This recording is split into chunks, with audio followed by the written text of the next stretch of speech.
How does ScarWork help different types of scars heal and integrate?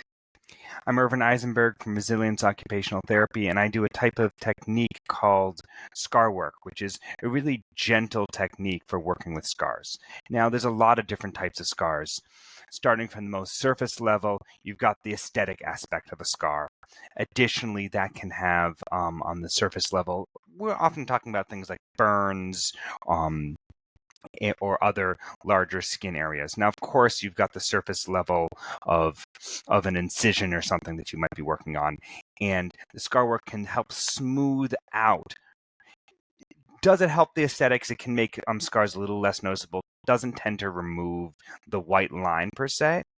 But for larger surface scars, where you're talking about like big skin grafts or things from burns, the gentle techniques of working across that can actually help smooth that out and make the burn less noticeable.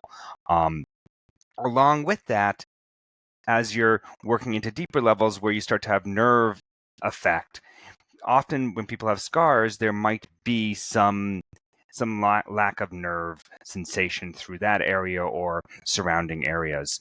And in working the scar tissue, I have found that the nerves seem to come back online. People have some degree of increased sensitivity to the area.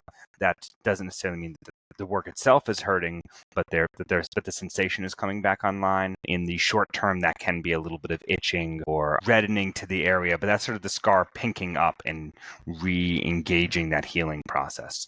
So as you go deeper in, you start talking about adhesions to either organs or muscular organs, right? So you can either be dealing with a scar in your bicep that's actually hampering the range of motion, and you can have a surface scar that sort of tunnels down and connects to that. So by starting from the outside and releasing, we often can improve range of motion even without going into the deeper adhesion that can be taking place within that muscle or within the organ, if we're talking about internal organs, if we're talking about sort of the more digestion and such.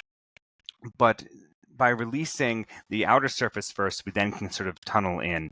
And even when we work deeper into the muscle, at that point, we start getting more into the structural integration work and less of the scar work.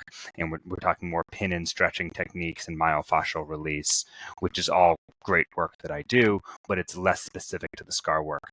The scar work tends to be more looking at the superficial scar, the first few layers, and then how that connects into the deeper layers. And then I move on and work with those deeper layers as well. It's not, but that's not the scar work per se.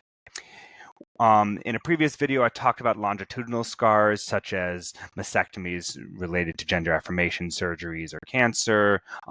That can also be the thyroid incisions or cesareans, any longitudinal scar that you have. And when you're doing the longitudinal scar, I'm often working on matching the layers on either side and trying to get those tissues sort of communicating with each other again and looking at that more smooth contour.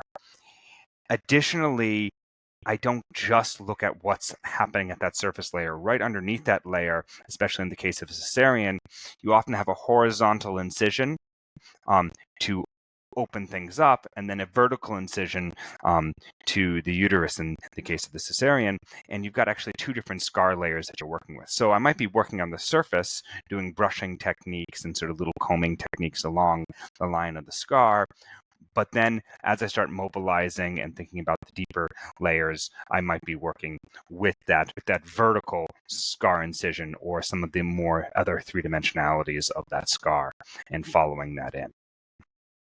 So overall, I tend to have an outside to inside approach when it comes to scar work.